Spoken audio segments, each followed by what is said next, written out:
Welcome to Discover Virginia, the podcast that takes you behind the scenes of the incredible people, businesses, and stories that shape the Hampton Roads and Virginia community. Each episode, we sit down with local entrepreneurs, creatives, and change makers who are redefining what it means to live, work, and also play in this region. Now, let's explore, connect, and discover Virginia.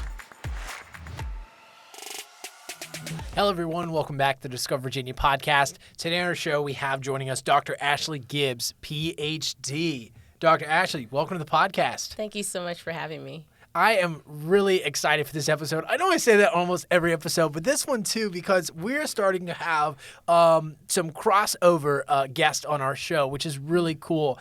Zeus Campbell from our episode with Top Rope Zeus introduced us to Dr. Ashlie a while back in 2025, and this episode is long overdue. So I want to get into Ashlie's intro, but before I lose you in all the retention, we're doing a giveaway for this holiday season. So definitely stay tuned because Dr. Ashlie is not only a writer, podcast host, and also operations analyst in the government world, but she's also an award-winning short film writer from the I Remember series. And we're giving away some autographed copies of the trilogy that she has out so far. So stay tuned for that, and I'll give you all the details here shortly. So, Dr. Ashlie, you have been a podcast host, an author, a writer, and you've also gone on to win the Los Angeles Film Festival. Yeah. What don't you do? I get asked that all the time. Yeah. I don't know. I don't think anyone, there shouldn't be any limitations with what you want to do. If you're passionate about it, just go do it. Don't let anybody tell you what you can't do. So I just say, hey, I want to write, I'm going to write. If I want to make a film, I'll make a film. If I want to go on and do a podcast about football, knowing I've never played football, I can't throw a football. I'm going to go ahead and still go do it because I'm passionate about it and I love the sport. So absolutely. Yeah. Your intelligence and your charisma is definitely something that really attracted us to wanting you have you featured on the show, but even more so of like unpacking your story too, because you're not from LA or Atlanta, you're from Hampton Roads. Yeah. And which is one of the things we love on Discover Virginia is discovering those folks who are making a huge impact, across the states, not just here in Virginia. So walk us through what it was like growing up in the Hampton Roads area. Tell us a little bit more about how that experience kind of inspired your early years of writing and also storytelling. Oh, yeah. I was born and raised in Hampton Roads. Came from a military background family, heavy military. And I remember my mom told my dad, she's like, I don't want to move anymore. So that's when I popped up, came into the world. And I remember my best friend, Crystal, used to always say, you have all these cool ideas. Why don't you ever write any of them down? And so I said, okay. And my mom got me this NSYNC notebook. I'll never forget. I was so little. And she was like, I know you like this group here. And I wrote my first story in it by hand. And my best friend, she reads everything I write, everything I've ever written since the age of 12. So it's been one of those things where I think I just always had a knack for telling stories because I just always had cool ideas. And I said, well, how can I create dialogue between these people and create something people want to sit down and just enjoy? And I've been doing that since I was a kid. So it's been just a fun ride to develop and grow into a more well-balanced writer, if you will. I always go back and read my old stuff. When I was a kid, I was like, my handwriting was so big. Now people say, oh, you write so small. And I was like, I didn't always write that way. So it's been such a fun journey to learn, taking classes on the fly just to sharpen my skills and being able to just share something that people can just lay back and enjoy. And so I think that's kind of how it started for me. Yeah. And where did you go to school at? Oh, man. I went to Indian River High School. Shout out to River. And then I went to Hampton University for my undergrad. Shout out to Hampton, because if I don't, they'll come for me. And then I went to Regent for a graduate, and then I just finished my PhD in 2024 from Walden University. So education's heavy in my family. Very much so. Yeah, that intelligent piece, too, of being able to be a really creative writer is very important, right? It's not the and then. It's the but and the therefore and the layers of complexity that goes into what makes a character, but also what makes a character you want to like and want to follow, right? Because sometimes I got these characters in my head, I'm like, this would be great, and then I'm like, yeah, I don't think anybody else likes them except me because it came from my brain, right? So being able to create something that connects with people. I want to talk about I Remember next. So this was a story that you wrote what year? Oh, man. Wow, it's been so long. I think we're coming up almost on the 10-year anniversary. We're getting close when I wrote the first book. So Okay. it was a very, very long time ago. And then there was about maybe a year and a half gap between the second and then the third. And I just relaunched all 3 of them with new covers, redid all the chapters, did everything, and it's where I want it to be now. So for people to read and enjoy for sure. Absolutely. So almost 10 years ago, I'd love to unpack that. Valerie is the main protagonist of the story. And first off, there are tons of like Jack Reacher stories, Tom Clancy stories, but there's not a whole lot of like strong, independent women leading the way. And this became more of a passion project for me of having these conversations when I had my first daughter. And I was like, man, what world am I saying, hey, babe, be like this person, you know? And it's like, what role models do we have to look up to? So to walk us through kind of that role model or inspiration you have for Valerie and on a character level, and then even more so of like what it meant to be in this world of spy thriller. Oh man, I was watching Jason Bourne is like my favorite spy thriller like kind of series. Sure.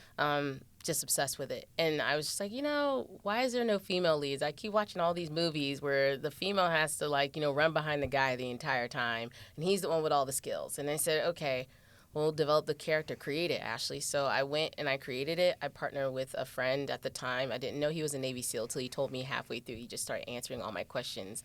And I had it's true. Authors have the weirdest questions. Our Google history is weird because we live in this fictional world where we want anything to be possible. I gotta ask, what's the weirdest question you've asked to date? I remember I asked one of my friends who's in the military currently. I said, hey, if I jump out of a plane with like, with all my gear and stuff, like how high can I be? Like, what's the highest? And what do I got to be afraid of happening? And he was like, yeah, I mean, he's like, I jumped out with my military grade, rifle and everything. He said, you got to be afraid of freezing to death. Got it. Thank you. And so I just like walked away and he's just like, is this for your book? And I was like, yeah. I just kind of kept walking. I'm planning on jumping out of an airplane. And so it was just always a fun time. And I was like, okay, what can I put Valerie through to show that she can withstand just like anybody else? And it was so much fun creating her and, really kind of playing around. Of course, she's dealing with, her mental stamina there with her memory loss and things like that and who to trust and betrayal. And it's still an underlying love story there, too, as well. And so I think that was the piece to correlate all those things and kind of melt it into her profession and really end up saving lives. In every book, she's also thwarting some sort of threat that no one really knows about. And that kind of gave me a feel of like Jack Bauer running around L.A., getting everywhere in 15 minutes, which we know is not possible. And so I was just like, I can kind of take these feels and kind of put it all in here and mesh it and create a great character. And what people don't know is Casper originally was a guy when I first wrote the book, first take on the first draft. And I was 70 pages in, something didn't feel right. And I remember I learned, and I believe it was Shonda Rhimes' writing class that I took in master class. She was like, anytime you're struggling with a character, flip them. Like, if they're female, make them male. If they're male, make them female. And I was just like, okay. So I flipped it, and the voice just came. I was like, oh, I love Casper. Like, Casper is everyone's actually favorite character from what I've heard from people. They love that she's a hacker. They love that she got hired by the government. They love that she's, like, basically Valerie's only friend and the only person Valerie trusts in this entire journey. So it's really cool. Oh, my gosh. Yeah, Shonda Rhimes. Oh, my gosh. She's still... Yes. That's what is that? With... Grey's Anatomy. Grey's Anatomy. How to Get Away with Murder. How to Get Away with Murder. What's the one where it's the president with Olivia Pope? Oh, yeah, Scandal. Yes, Scandal. She owned Thursday nights. She's literally my favorite screenwriter, favorite storyteller. I was honored to take her class. I took so many notes. That's how I found out about Shonda Rhimes. I could not care less about Grey's Anatomy. I was like, whatever. This is like, I'm like little brain, I'm like, whatever. This is science. And then as soon as that came out, I was like, okay, I can get behind this. This is crazy. Man. So then you took this story, and what led you to then making it into a short film? Because you're an author, and I know originally you said, well, just put your mind to it, test things out. But what prompted you to say, hey, I want to make this into a short film? I always said the goal was to turn my books into a real TV series or a feature film, blockbuster film. So that's always been the goal. So that was one of the that's always been the mission. It still is. And I remember I went to my friend and I said, okay, I am really kind of hitting a wall trying to get this done. I made a pitch deck. I did everything that you were supposed to do. And the crazy part was I had content. A lot of people are pitching things to networks or to streaming services, and they don't even have anything to show for it, and I actually do. So my friend was like, hey, make it yourself. And I said, okay. And he said, get it through the film festival circuits. Try to just create a visual for it that people can watch and enjoy. And I said, all right. So I was supposed to do a book launch, and instead took all that money that I saved, and I said, I need a director now. Went back to my friend who did the side series, Joe. Shout out to Joe Walters, great director. Got Zeus. Zeus signed on. I had Llewellyn from LA. I had 2 actors from LA fly in to do it. And everybody said, hey, tell me where to be. I said, wow, I appreciate this a lot. So we found places to film. I wrote the script, and that's why I took another class, how to adapt a book into a script. And so I adapted the first 2 chapters, and I had a 23-page script ready to go, and we recorded it 16 minutes, 16 seconds, and it has over 3,000 views on YouTube and a ton of likes. And I love the different languages. I had to go translate some of the positive reviews because they understand. I was like, this is so cool. And everybody's like, where's the rest of it? We need more. And I was just like, this is really, really, really, really cool. I appreciate it. It was so great to see people really act out things that you wrote down in a book, and you kind of, put it into a script form. And I loved it. Zeus was my favorite, evil character. You just knew. And the honor part was when it was finally finished, I ran over to my parents' house, literally, and I said, I need you to watch this. And my parents you made this? I was like, yeah. She's like, with no money. And I was like, yeah, no money. Yeah, I was going to say, what was the budget? What was the budget for the short film? I mean, the budget for me was $2,000. Oh, wow. And I fed everybody. I fed my actors. I fed everyone. The production ate. Everyone ate. Every time we were shooting, there was food. So that was a positive feedback I got from one of the actors. Like, thanks for feeding us. I said, oh, of course. I couldn't have done it without Casey. Those humble beginnings, Hampton Roads. You got to feed your crew, and right? the talent was right here. I had my production assistant and my creative designer, Casey. She was multifaceted, talented. Man, I miss her so much. I know she went to law school, but she just made all the props and everything. Gosh. Yeah. It was just such a fun time working with everybody and just seeing the local talent around here and what we were able to create. So if people get a chance, it's free. Go look at it on YouTube. It's absolutely amazing. Absolutely. We're going to link that in the description below.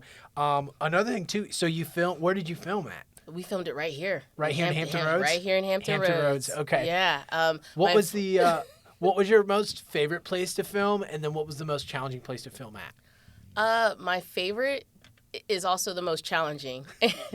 I love it. I hope I don't get judged for this. There was a spot, a guy owned a farm that my friend that I was connected with from work, he let us use his property to film. He owned 3 acres of land.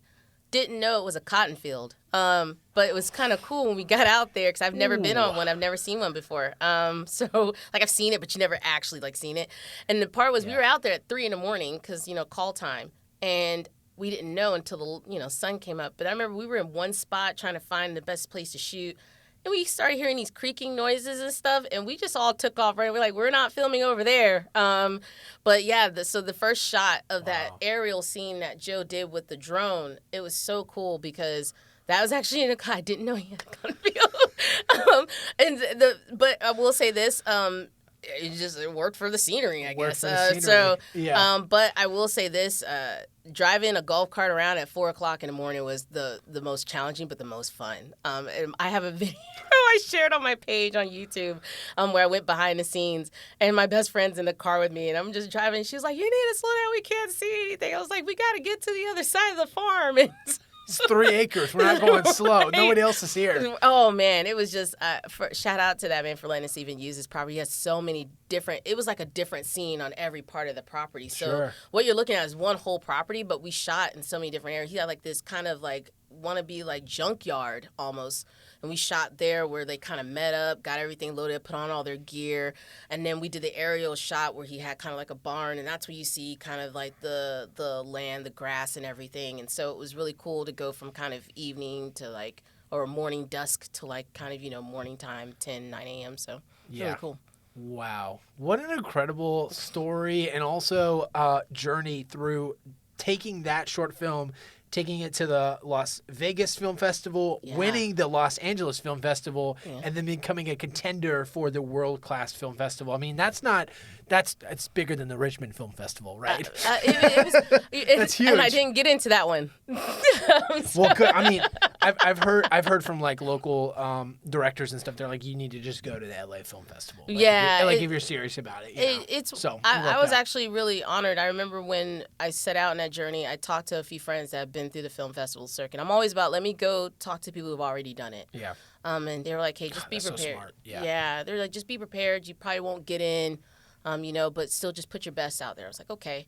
Put everything out there. I remember they did kind of a Hampton Roads kind of film festival here, and we had it shown there where they put it like in the Regal kind of box. So it looked like it was actually being shown as a real movie. So it's like really cool. But to see it be shown at the Las Vegas Film Festival, to have your work, featured amongst other works with other people, it was truly an honor. I can't, that's probably the best part of that journey for me, was just being able to share in the labor of love with everybody else. So to win is absolutely an honor, especially for Best Writer. I'll take that.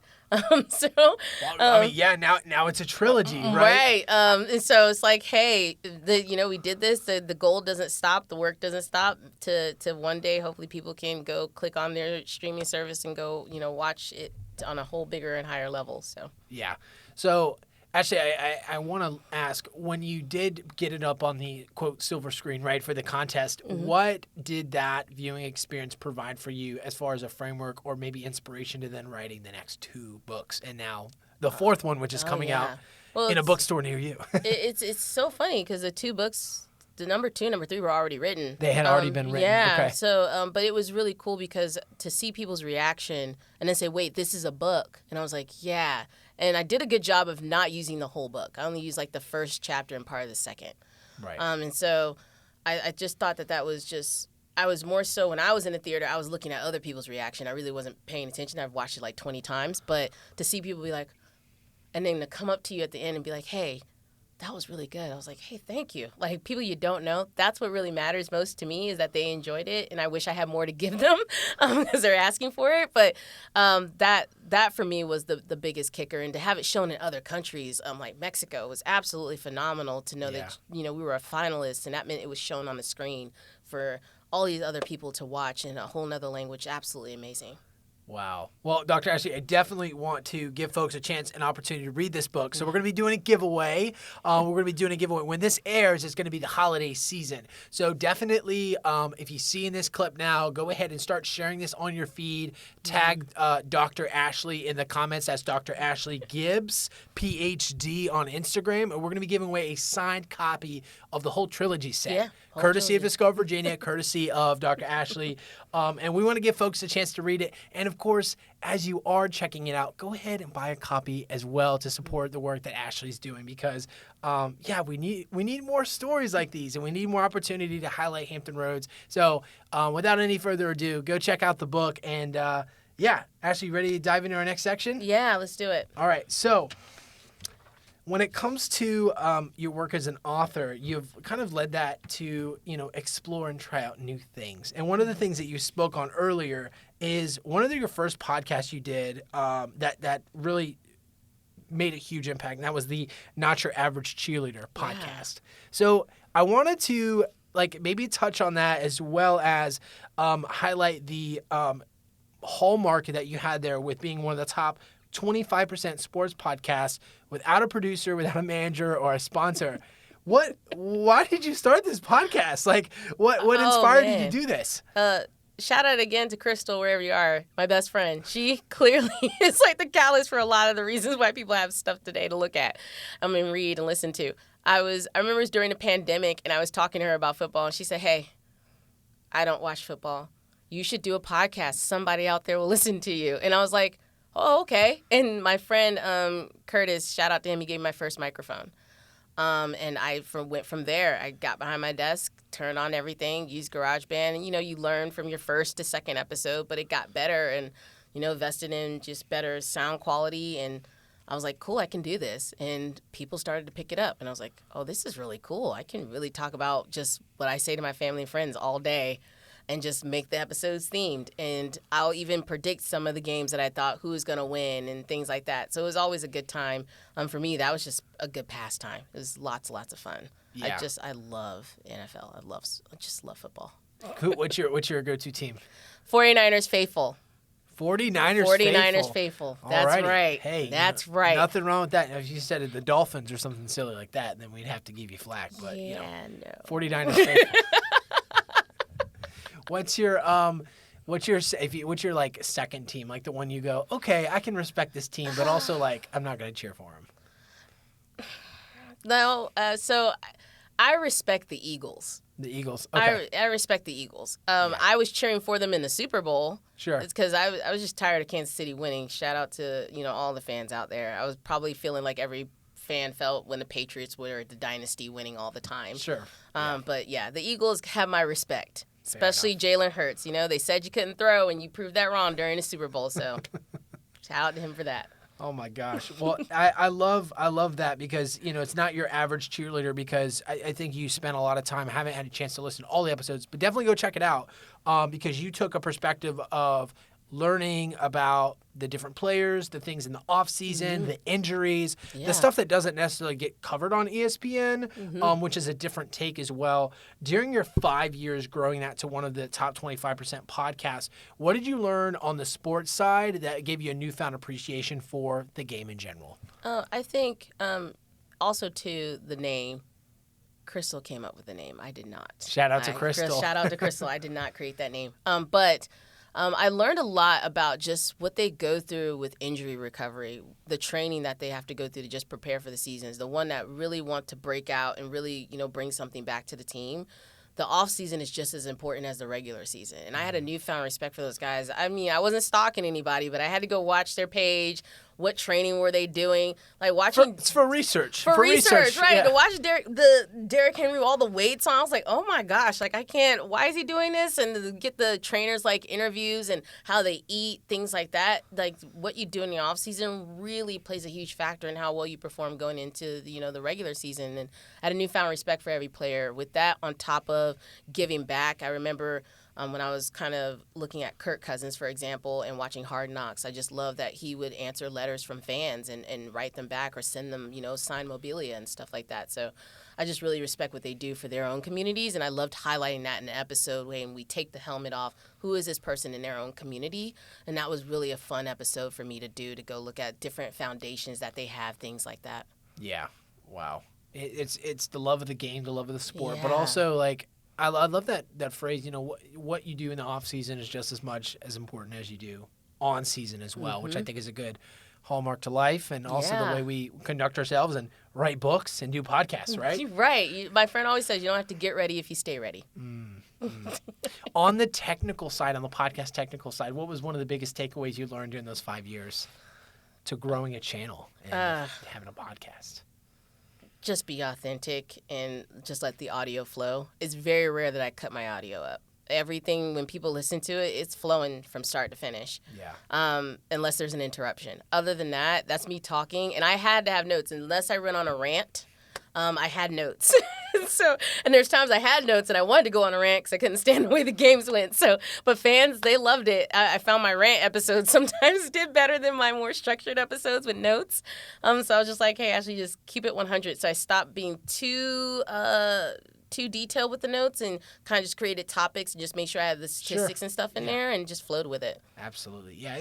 Authenticity is huge, right? And I understand the show has since retired. Yeah. But you're getting a lot of feedback for bringing it back on. People have been responding. They're still downloading it. I was like, oh, okay.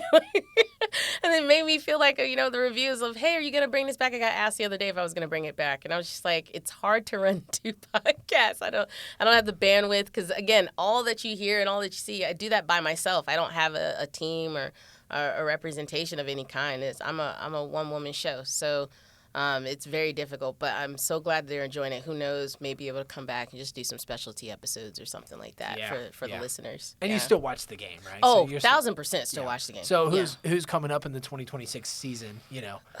I know everyone has their feedback on the halftime guest, whoever that is, that one guy, I forget his name. Oh, Bad Bunny. Oh, yeah, I'm Bad so Bunny. excited for that. Oh, man, just so excited.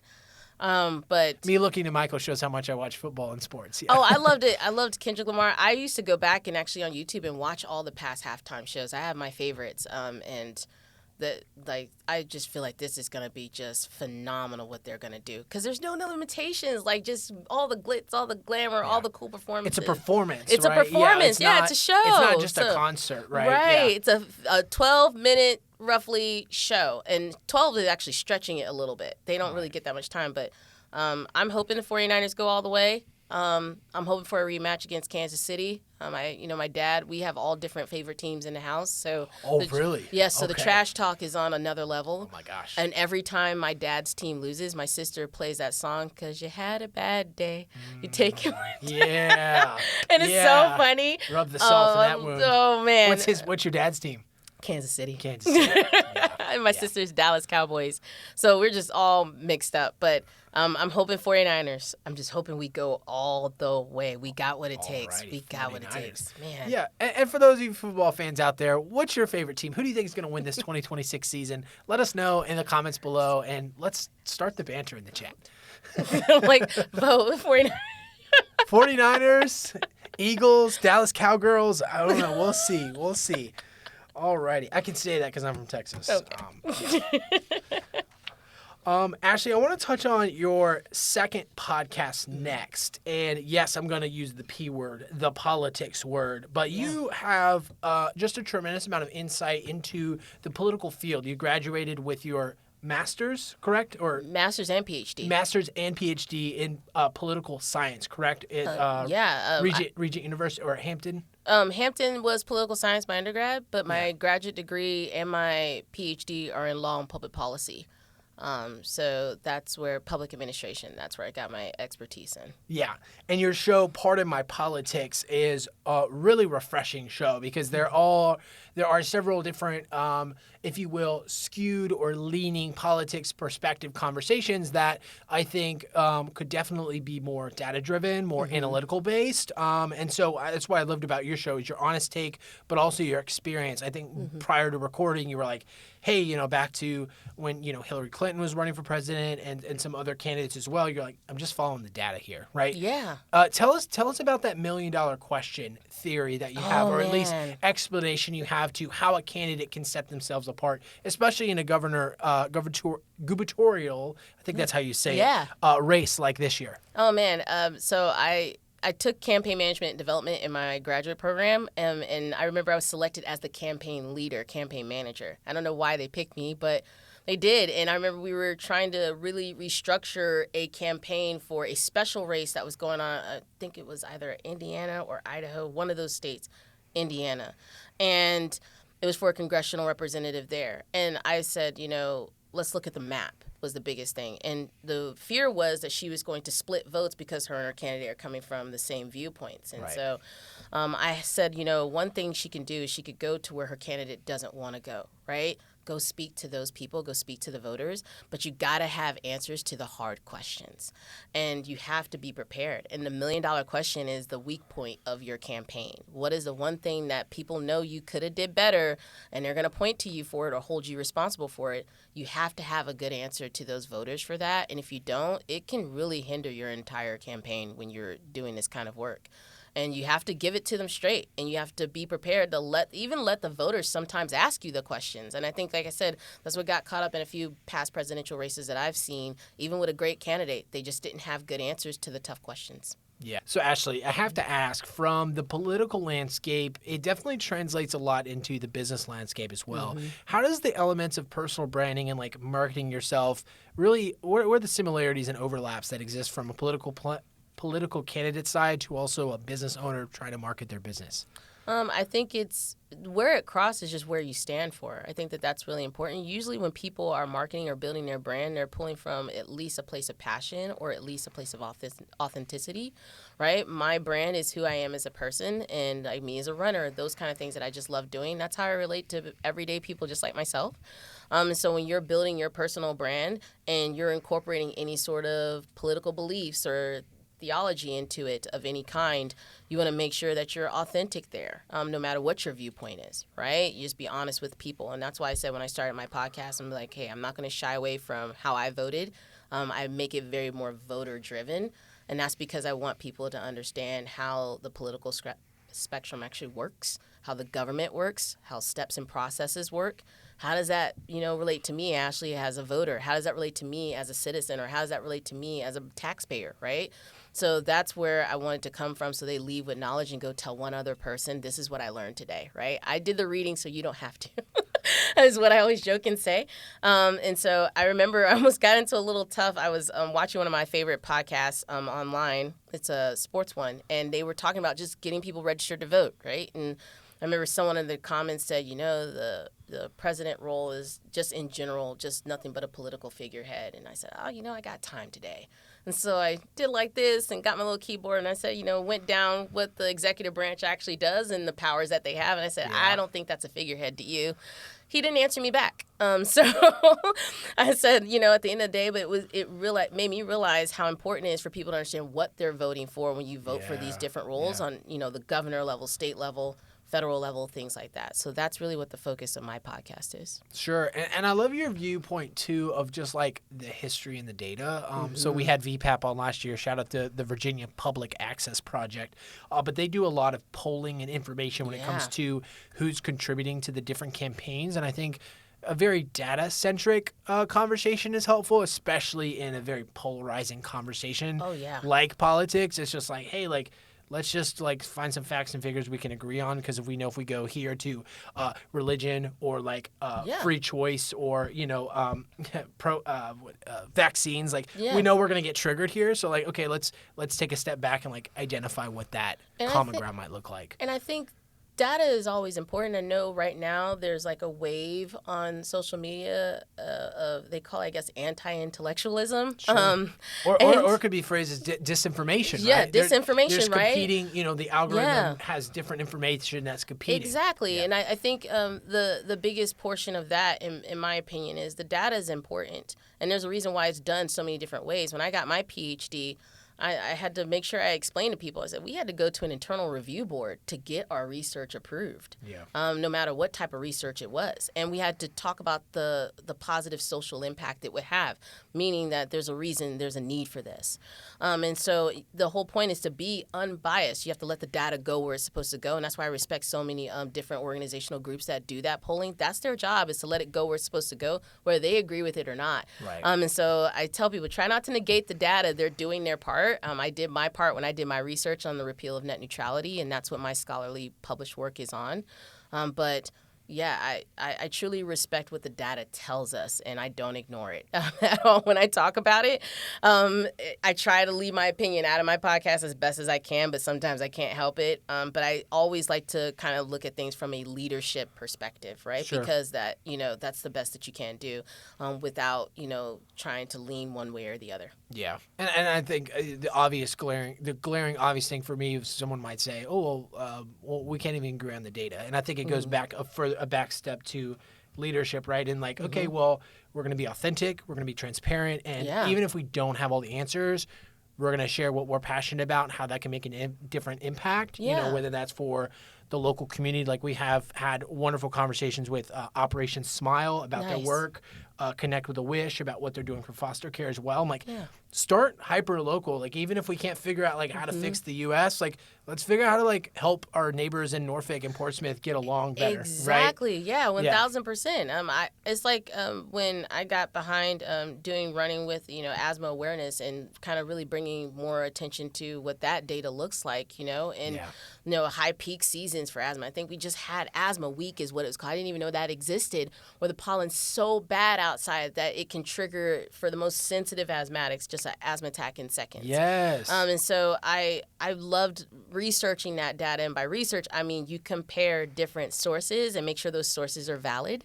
That's the most important thing when you're looking at data, right? Where did it come from? And don't be afraid to ask questions. That's what they told us in my PhD program. They were like, question the research and let it lead you to more. And I said, okay, cool. You go down a rabbit hole, but you learn so much in the process. And so you're right. We start locally. We start with our neighbors, and then we build from there. And so even if my podcast only reaches one person, if they get a better understanding and confidence when they go to the voter booth and have a better feel for the decisions they're making, then great, I've done my part. Yeah.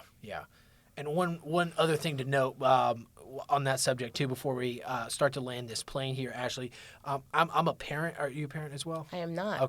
Okay, gotcha. So as a parent myself, we have young children, and they ask a lot of questions. Yeah, all my friends have kids. Yeah, so. And some of them are pretty dumb questions. It's like what okay, like that's not valid. But I think it's so important, not comparing adults to children, but that curiosity mindset is like so important too, which is why we like to approach every show with like questions and unique takes and insights.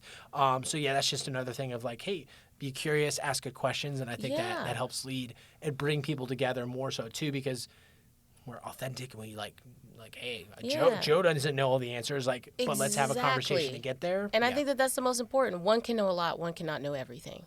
That's one of my favorite quotes. And so as long as you approach it with a learning mindset, you could walk away with so much more knowledge than what you had. I tend to watch Jubilee a lot and watch their debates. I've always had thoughts on that one. I've done debates before, I'll tell you that, and on different topics when I was in grad school. But the one thing I could honestly say, if you take it back to the 90s, and I will say this to land the plane, is one thing I do miss is when we could have a healthy conversation or a healthy debate, be from two different sides of the aisle. We have the same goal, which is to help the American people. We may just have different ways of getting there. And that's what I hope that we get back to. Right? That it's okay to be from two different spectrums in a room and still have a good dialogue. Some of the best conversations I had were with friends from the opposite political side, and we would talk for hours. And we realized we had the same goal. We just had different ways of getting there. Yep. So how can we compromise, right? That's what bipartisanship actually is. So I just hope, for the sake of our country and everyone else and our neighbors nearby that, we get back to that, because that's what this country is built on. Yeah. And then, of course, to learn more about this podcast, what was the name of the show? Pardon My Politics. Pardon My Politics podcast. Go subscribe to that if you want to hear Dr. Ashlie break into all of that. I want to tie up this bow as we wrap up today.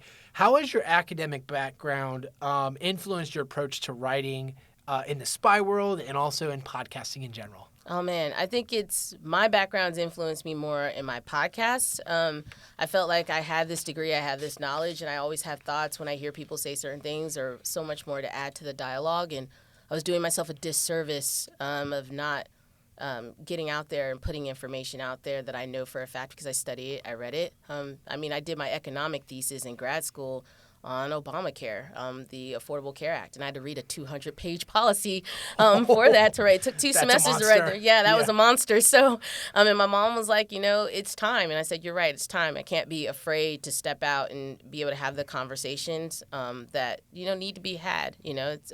I'm pretty good at utilizing my knowledge and being able to learn from other people too as well. And I think that's the most important. It doesn't influence my writing though as a fictional author, because I realize those are two totally different voices. You have a scholarly voice and then you have a fictional voice. Yeah. I had to stop writing my books while I was doing my dissertation. I said, because it was crossing over and you can't do that. But your dissertation, this could be a thriller. Right. Hold on, no, it's got to be it's a different tone. So, right? Yeah. But other than that, I will say that the determination to rewrite something over and over and over again because you just want it to be almost darn near perfect, it can spill over as just a writer in general, no matter where you're writing at. And I think that's where they kind of overlap a little bit. So. Yeah. Awesome. Well, Dr. Ashlie, we have a reoccurring segment on this show where we roll out the red carpet. We give you a final word and message to leave the audience with. But before you get there, you have to go through some rapid-fire questions. Oh. Should you accept the challenge, you get the red carpet. You up for the challenge? I'm up for the challenge. Let's do it. All righty. So life in Hampton Roads, Virginia Beach comes with a few similarities, one of which being, beaches to visit. So first question is, what is your favorite beach to visit here in the Hampton Roads, Virginia Beach area? It was a beach out there I just went there. Buckrow Beach. Hey, yes. out in Hampton. Yes, yeah, I just ran there. There's a run club. I go there. I think it's NGL Run Club. Shout out to them. It was so beautiful running out there. Oh man, view was beautiful. Buckrow is totally underrated. Right? Yes, it is. Yeah. It really is underrated. I should have went there more when I was going to school down the street. Yeah.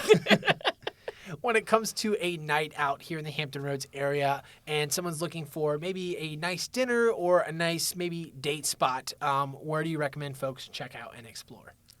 Shout out to Cutlass Grill, one of my favorite restaurants to go to. Ooh, that's a good Jamaican one. food. Oh man, Caribbean food is so good.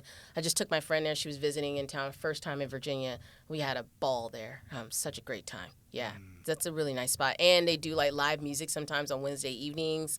The band out there playing, live singer. It's just such an energy. We had so much fun when I went to that. Very, very cool. When it comes to those local hike trails or running trails, what are some places that you think folks should check out if they're looking to hike or run in the area? Oh man, I still run at Mount Trashmore. It's about 3.2 miles all the way around if you do it right. Just enough. Yep. Yep, just enough. And so like there's biking out there, and it's you running by the lake, and there's homes, so it has a homey vibe. I love that. It's not so isolated where you feel like, okay, I haven't seen a person in like a good couple meters. Yeah. But I still love running over there, so that's my favorite place I would recommend. Very cool. For those people looking to move or relocate to the area, what's one thing you would want them to know before they move to the area? It is very, very easy to make a left or right turn and end up in a totally different area. So I learned that the hard way. So true. So please use your navigation. Don't think you got it all figured out. Don't be like me. Oh, I read the map. Use your navigation. Yeah. Like, what is this dismal swamp, and why is the road so close to this Right. How murky did I water? end up here? And I was just 2 lights ago. And so that's happened to me It's so this many bridge times. tunnel, and why am I getting charged to drive on this road? Yes. Well, Dr. Ashlie, thank you for you've made it to the end of the rapid fire question section. Nothing left to do but to roll out the red carpet. This camera here, let the people know where they can go to find you, and any final words or messages you want to leave the audience with. The floor is all yours. I think I'll just leave. I'm a writer, so I love quotes, and always be a first-rate version of yourself, not a second-rate version of somebody else. That is my favorite quote, and I live by that. You can learn more about me on social media platforms, and it's always Ashlie Gibbs at Ashlie Gibbs, and my website, www.ashleygibbs.com. Thank you so much to everybody. I appreciate you.